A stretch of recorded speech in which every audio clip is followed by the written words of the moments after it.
Welcome to the Qualified Podcast. I am your host, Hassan, and with me we have Rawkicks CEO, Toye. Toye, how you doing? I'm good. How you doing? So can you talk about Rawkicks as a brand, the purpose of Rawkicks and you know what you do for the culture? So Rawkicks as a brand is an apparel company. We make t-shirts and apparel to match some of the latest kicks. We are also a resale company. We do pre-orders on some of the latest kicks, take pre-orders on some of the latest Jordans and Yeezys and Adidas and stuff like that. So with the business model that you have as far as being resale of shoes and then retail of apparel, what was the first way you started doing this? Like, what's the origin of you being a sneaker reseller? Well, reselling came first. I had an in-store plug who was getting my shoes because I was working a crazy schedule. I was working 6 days a week, but I still wearing my kicks.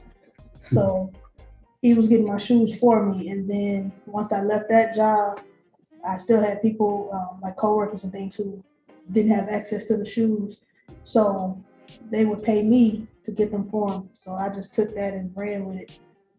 And as far as the reselling, I was doing hand to hand at first, and now everything is done on the website along with the apparel to match. We watched shows like Sneakerheads that just came out on Netflix recently, which I thought was really cool.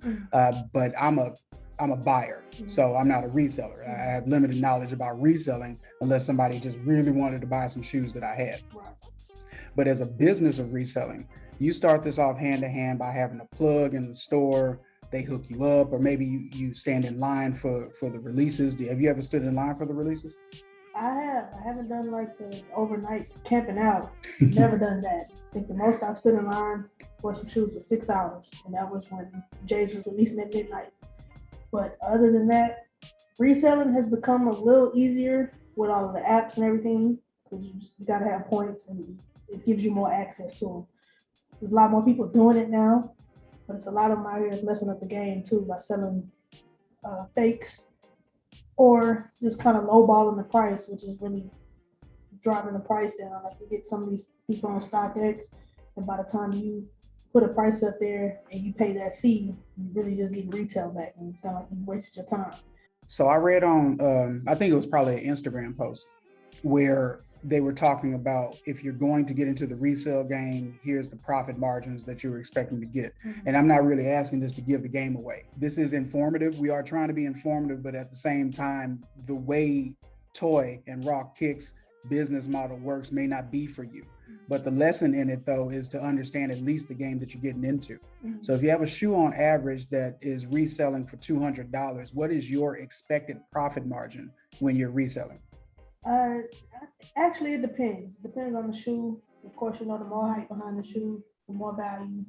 The more limited the shoe, the more value. So it kind of depends.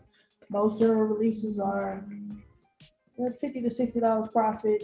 And then some go from $300 to $400. Like I said, it just depends. Travis Scott's, they running $1,300, $1,400, $1,500. It's still $170 shoe retail. The hype behind the shoe really drives a lot. Dunks are getting a lot of resale value now. Dunks are sitting in outlets for the longest. Now it seems like every dunk that's dropping is $200-$300 depending on colorways. In some shoes, size does matter. Smaller sizes sell more than others because a lot of common sizes are between 7, 9.5 to 10. Then you get the larger sizes, 11.5, 12s. Those sell also, but they probably just don't sell as much.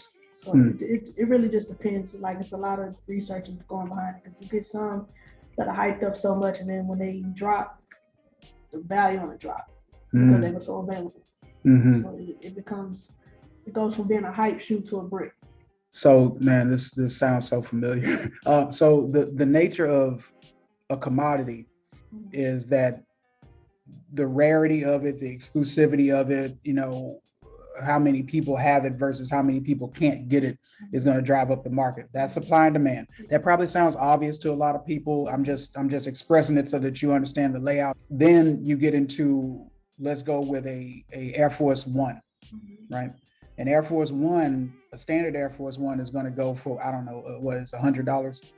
I Average. think they're running like 90 right now for an all white. Okay, so an all white Air Force One is going to be 90, but a Kith Air Force One is going to end up being in the resale market $200. So Yeah, prime example of that is the Supremes. Like the Supremes dropped all white and all black, and it's just got the little Supreme box on the back of it. But by that being the collab, it's going for 230 retail. I'm sorry, resale. resale Retail is like 110. 110. Yeah, so you're like doubling your money basically. Okay. So is really the intent in the resale market to get a $50 minimum per shoe? Like that's how you know you're actually still doing good business and having a decent profit margin. Yeah, for the most part. Like for some who only do big ticket items, $50 and nothing, they kind of let that go. But for most, that should be average because you got to calculate your drive time, the time it takes to put in these raffles and the gas you're using. You want to come off with something you want to at least say, okay, it was worth it. If and this might be a separate business model, you have to let me know. So if you're doing retail to resale, that's one business model. You got a profit margin established for that. If you're doing buyer consignment, is that a separate business model from your standard model? It is because 9 times out of 10 when you're doing consignment, it's in a store, like a resale shop, and you have to make a profit in the store. Like it has to be profitable for both parties involved. So 9 times out of 10, you are going to get either a higher price in store, or your consignment is going to be very low. Like it'll just be to the point to where sometimes you're just trying to build a relationship. So when you do get your higher shoes in, they'll be able to take that no problem. Yeah. If you are a reseller and you have a business model where you acquire a shoe from wherever you acquire it from, be it the plug or StockX or however you get it early, so that you can sell it at a profit.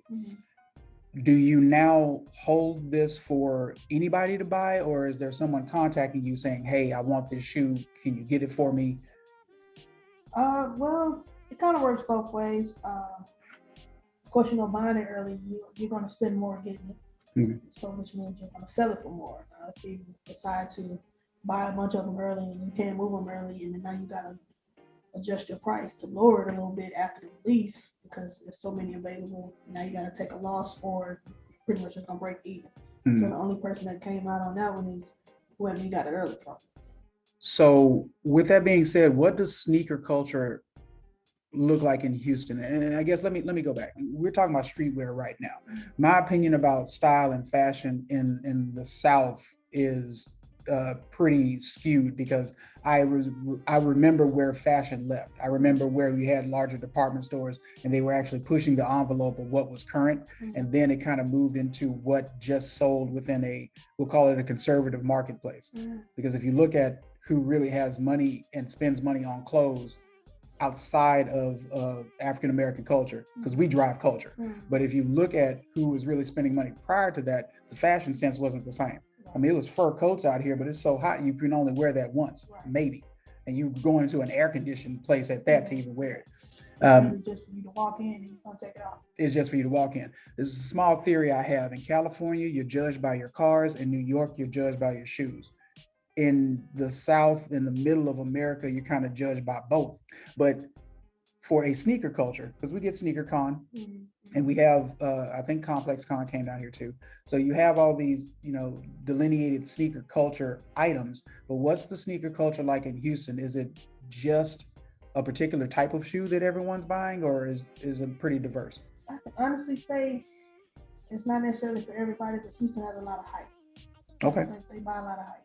We really don't have a big platform here for sneakers, so therefore when we get like these major releases, they're only releasing in Chicago or LA or sometimes just New York. So you got to kind of travel to get the real exclusive things like that because they just don't drop out here. Like we had the Travis Scott Air Force Ones when they first dropped. We had the Travis Scott 4s, and he came and did the Astroworld stuff here and he released the shoes there. That was real big for the city, but since he's done that, we haven't had much since. Okay. So it can definitely be a lot better. For example, Active Athlete got a certain release and it was only 2 stores in America that got it. It was the store Active Athlete and then the store in Atlanta. And it was, I think, 700 pair, but it was a Jordan 1, but it was a satin royal one. So they were all numbered and everything, but that was the only place you can get them from. Gotcha. So if we can get more releases like that, or just more attention in the Houston area, period, I think it'll be a lot better than just the hype releases. Yeah. Houston has over 6 million people. Over 6 million people. Now, there's no statistic about how many of those 6 million people are actually interested in buying tennis shoes, but I mean, we all know everyone buys tennis shoes. But the question that I'm really probably leaning into is hype versus an eclectic sneakerhead. But if you say that Houston gets a lot of hype, and I've seen it too. So what I purchase isn't necessarily the standard hype. I look for the unique, different type of exclusive releases. But that's just kind of the way I step. What I do see when we go to SneakerCon is that you're going to have tables set up of nothing but Yeezys, J's, Air Force Ones, hype sales. Go with what sells. You're in the market of that. You don't really have to convince somebody that they want a Jordan 11. It's known that the Jordan 11 is a staple shoe for a sneakerhead. Yeah. But the question really is that making you a hype beast or is it making you a sneakerhead? Well, it depends, because like I say, to me personally, both of those have different meanings to different people. Like you mentioned that you don't really wear Jordans and stuff like that, but you don't get a lot of your shoes from here either. True. So a lot of the stuff that you do like, you can't even find in your city. 100%. So you got to order from overseas and stuff like that. So that essentially in itself makes you a sneakerhead, just for the simple fact that you're not wearing everything that everybody else has on. Okay. But to be a hype beast, it's just you wearing it just because everybody else like it. You pretty much wearing it for not even essentially the nod. Like you wearing it because you think that's going to get you some points somewhere. And you got it on with your Supreme t-shirt and all this other stuff just because that's what everybody's into right now. So like I said, Houston is behind just a lot of things in general because we wait to get onto things when everybody else is on it versus setting the trend. Right. I agree with that. Now I see what you're saying. I hate saying it like that because I'm so, pro Texas and pro Houston in terms of like a driving culture. With the marketplace that we have at 6,000 or 6 million people plus, you would think that they would give more attention to limited releases, more saturation of having accessibility to the shoes that, that we like. My taste is different. I don't really count me in that because I'm strange, but there are people who really go high fashion with their sneakers too. Right. But I have to travel and I also order outside of the country to get the things that I like. What do you think two questions. What do you think the most highest selling shoe is? And what's the most popular shoe? I think that's probably asking the same question. I'll rephrase it. What has been always the best shoe for the city? And then what is the most current shoe that's popular? Honestly, I couldn't even answer them. just for the simple fact that, like as of late, like say Travis Scott even doing this thing with his Jordan collab, that's been doing really well for the city. So I would say the 4s, they're like the light blue, they got the Houston oil colors on there. Those did really well. Those still hold high resale value. And of course the ones that he did, the browns, those have really high resale value also, but they were extremely hard to get. I looked up on my pair on the sneakers app, on both pair of the ones, actually, the high tops and the low tops. But as far as the actual Houston release, I can't remember which stores were doing them. But I know when he did the Air Force One collaboration, the latest one, when Space Houston opened, which is the store over there in the Village, I did hit on sneakers app also, but you were able to pick up in store. Like you didn't have to wait for those to come in the mail. I didn't get them only just because the colorway just isn't my thing. But the shoes look good, and I'm happy for another person from Houston actually driving the conversation about why our culture does need to be, highlighted. And we're influential.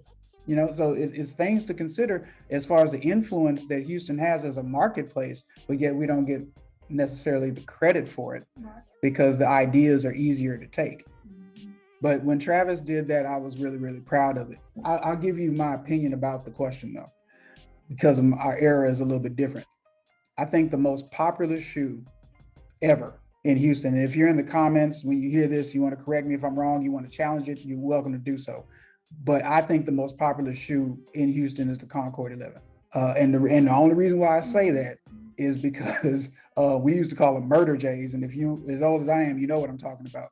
So the Concord 11, when it first came out, was a must-have item for social status. Right.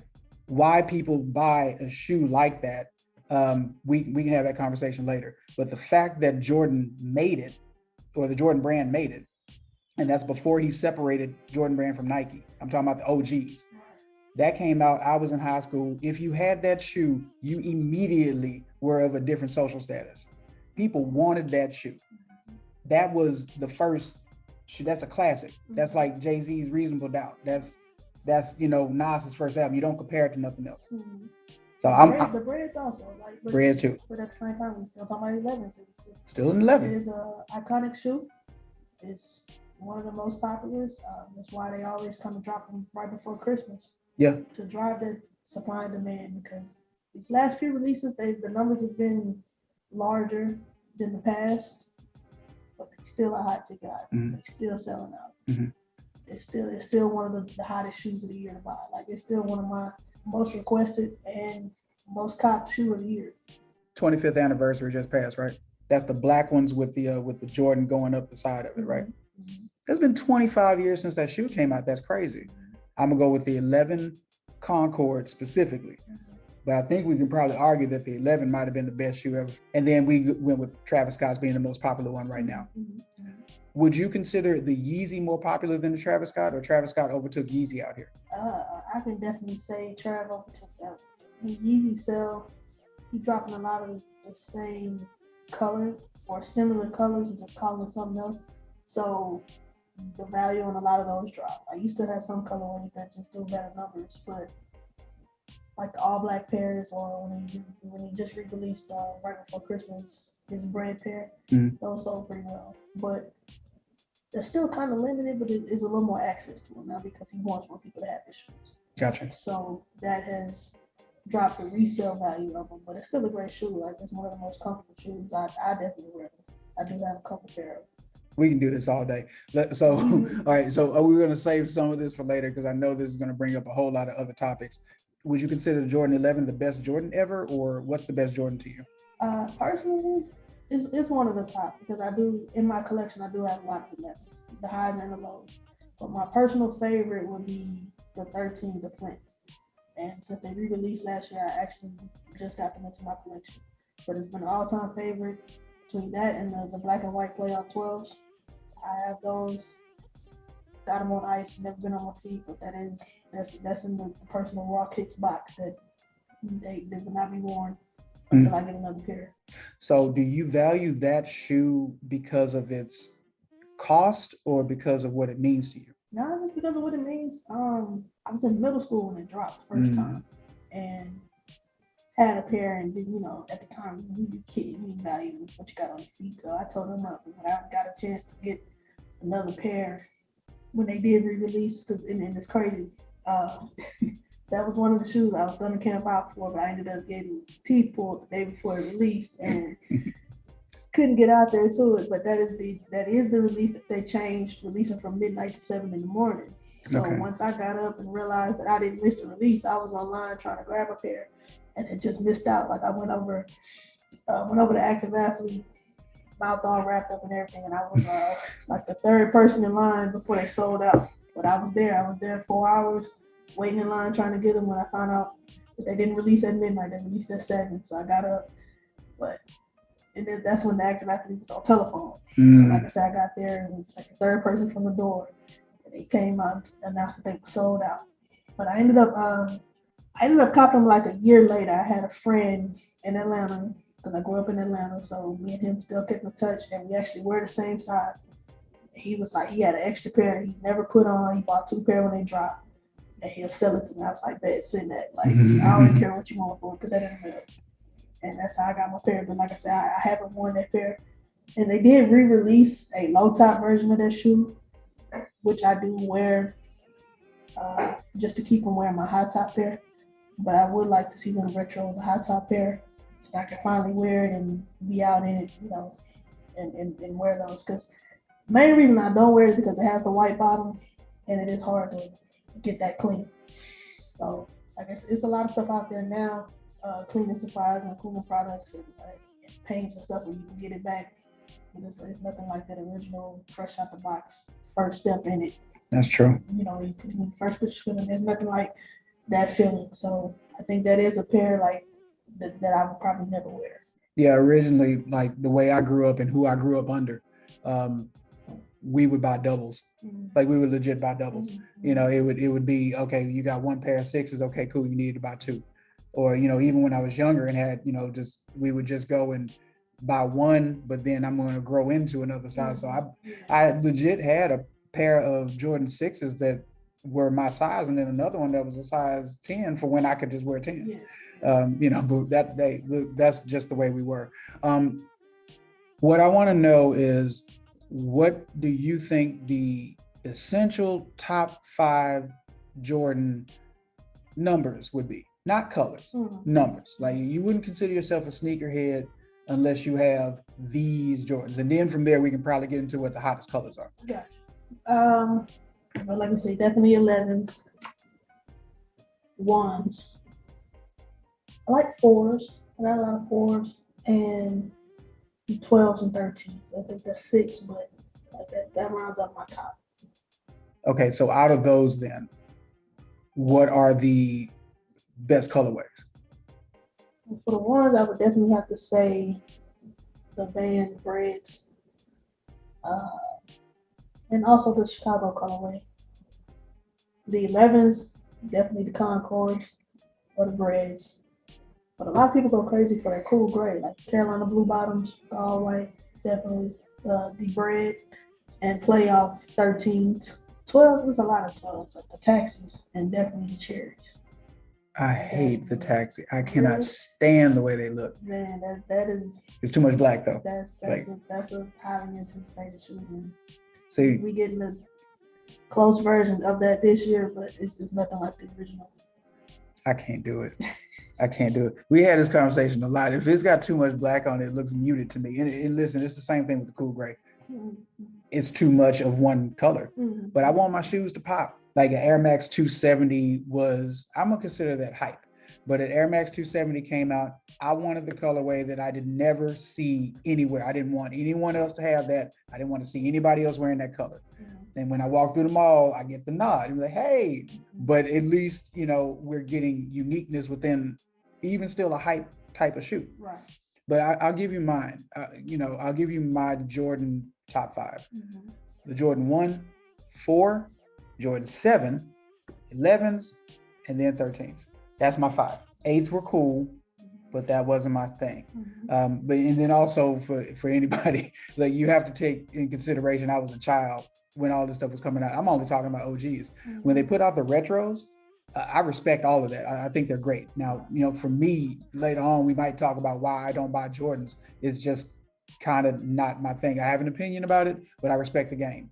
But for me, those would be the ones. If I ever decide to change my mind, or if my son ever wanted Jordans, the 5 that I'm having the conversation with him about are those. Let's move on from sneakers real quick. So Rawkicks as a brand, we understand that in itself is apparel. Rawkicks outside of that is sneaker reselling. That's really more you as a brand. But tell people where they can find Rawkicks. Well, right now we have a website. It's www.rawkicks713.com. We also on Instagram at Rawkicks713, and also on Facebook at Rawkicks713. We do have all of the apparel that is available online. The 2021 lineup for Rawkicks is definitely different from the past 2 years that it's been out. They definitely expanding the products, and it's just gonna be hot. I think it works well. I like the colors a lot. You might have seen me wear a shirt or two on the podcast before. So when this releases, by the time this releases, there's probably going to be more media footage about the photo shoots. But this brand itself, as a Houston local, Black-owned, independent business, it's important. It's an underdog story. You should watch it. We'll start posting some sneakers just so y'all can see the style and how we rock these things. So this has been Qualified the Podcast. I'm here with Rawkicks. This is Toye. Check out Rawkicks, man. Shoot from Texas. Thanks for listening to Qualified the Podcast. Again, please like and subscribe to the YouTube channel. You can put your comments down below. You can access the website directly for the stream at www.qualifiedpodcast.com.